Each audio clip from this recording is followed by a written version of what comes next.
I woke up choking in someone else's mouth. The room smelled of bleach and stale coffee. My hands were small, calloused, shaking. A delivery driver was on top of me, whispering that I didn't belong there. I didn't know how long I'd been under. I didn't know who I was.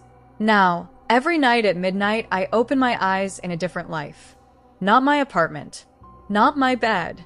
A child's room with dinosaur stickers. A hospital ward that tastes like metal and orange peel. A car sinking in rain. Always the same panic. Always the same command. Survive until morning. It's like wearing skin that doesn't fit. Rules arrive fast. Don't look in mirrors. Don't speak unless you can do the voice. Keep pockets. Leave a small mark. I left notes in wallets. A scratch on an arm. A folded paper under a toothbrush. Breadcrumbs to prove I'm still me. Maps lie.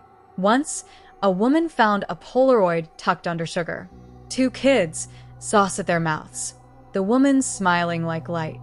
On the back, don't forget how to get home. She stared at me as if I could bite. She called the police and wept into a pillow. Her sobs became a sound I hear in quiet rooms. I woke in my own bed with my phone buzzing. Unknown number. We found a note. A voice said, "Are you the one?" I didn't answer. Overlaps multiplied. The same scar on 3 forearms. The same laugh in 4 kitchens. My handwriting on a delivery label. Coincidence thinned and then tore. Once a child's voice whispered in the hall. He took the light. I followed it to a basement door. It opened onto walls papered with Polaroids, hundreds of faces. My face stared out from everyone, under one. Midnight moves him. Don't feed him. The handwriting was careful. I started ripping the photos down. A man stood in the doorway.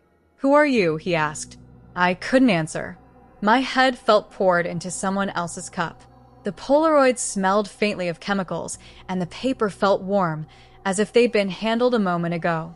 Each picture caught the exact angle of a face mid-fall or mid-sleep, a private ending preserved like an accusation. My throat closed. I remember tasting copper and the air after a storm and the uselessness of running when the world has already decided your stop. For a second, I thought I could piece a cause, a shape, then a footstep behind me shut that hope away. I ran. I prayed at 11:59. At midnight, I woke strapped to a hospital gurney. A nurse said, "He's awake." My voice came out wrong. I stopped pretending the lives were random. They were threaded. Those Polaroids were not trophies. They were warnings. Someone had been trying to mark the pattern. I hunted for anything consistent. A missing person form with my childhood nickname in the margin. The same pen slant across different journals. The closer I looked, the less I fit. One morning, I forced a mirror. Someone had wrapped my wrist in a bandage. Under it, ink had seeped into skin. "Forgive me." The letters were small and shaky. Familiar in a way that felt like a lost song. The twist isn't flashy. It's quiet and cold. I'm not the hunter.